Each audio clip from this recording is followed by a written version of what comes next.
Salut à tous et bienvenue. Dans cette vidéo, nous allons dériver les propriétés du logarithme népérien en utilisant la définition ln de x égale à l'intégrale de 1 à x de 1 sur t dt. Alors, on va noter par a, b et s trois nombres réels tels que a et b sont positifs et s est différent de 0. Alors, tout de suite, on va commencer par le logarithme d'un produit.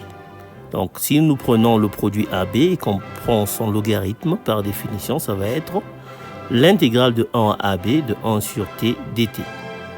Alors, on va écrire ceci comme étant l'intégrale de 1 à A plus l'intégrale de A à AB, en utilisant simplement la relation de Chasles pour les intégrales.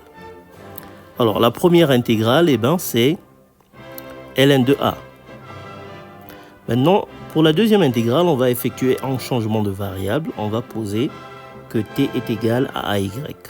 Si t est égal à AY, lorsque t est égal à 1, à A plutôt, y va être égal à 1. Lorsque t est égal à AB, y va être égal à B. Et donc, on va avoir l'intégrale de 1 à B de 1 sur y dy. Or, cette dernière intégrale, c'est simplement ln de B. Et donc, on vient de démontrer que ln de AB est égal à ln de A plus ln de B. Maintenant, on va passer au logarithme d'un quotient. On va évaluer tout d'abord le logarithme de 1 sur x. Par définition, c'est l'intégrale de 1 à 1 sur x de 1 sur t dt. Et on va effectuer un changement de variable en posant que t est égal à 1 sur y ou encore que y est égal à 1 sur t.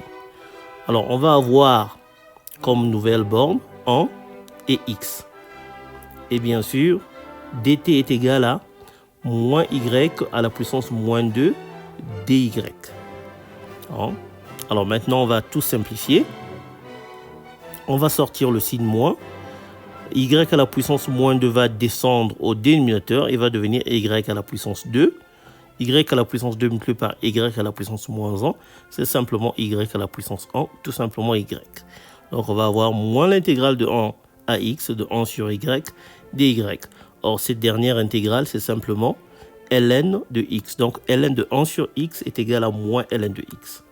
Alors maintenant, si nous passons à ln de a sur b, on va réécrire a sur b comme étant a multiplié par 1 sur b. Et on va utiliser la propriété du produit pour le logarithme.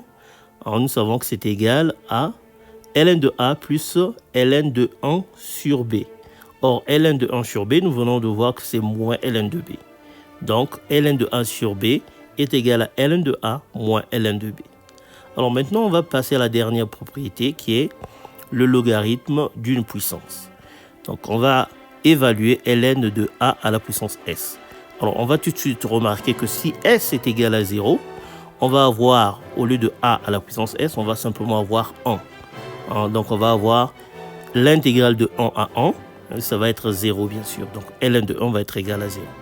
Donc, or, dès le départ, nous avons supposé que s est différent de 0.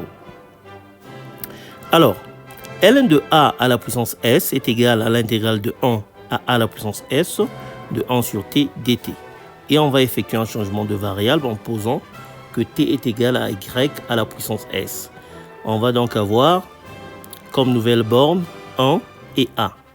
Et bien sûr, dt va être égal à s multiplié par y à la puissance s-1 dy. Après simplification, au dénominateur, on va se retrouver avec simplement y. On va donc avoir s multiplié par l'intégrale de 1 à a de 1 sur y dy. Cette dernière intégrale, c'est simplement ln de a. Et donc, ln de a à la puissance s est égal à s multiplié par ln de a. Voilà, nous sommes donc arrivés à la fin de notre vidéo. Merci d'avoir suivi jusqu'à la fin. Pensez à vous abonner, à liker, à partager, à commenter. Moi, je vous retrouve très bientôt. Ciao.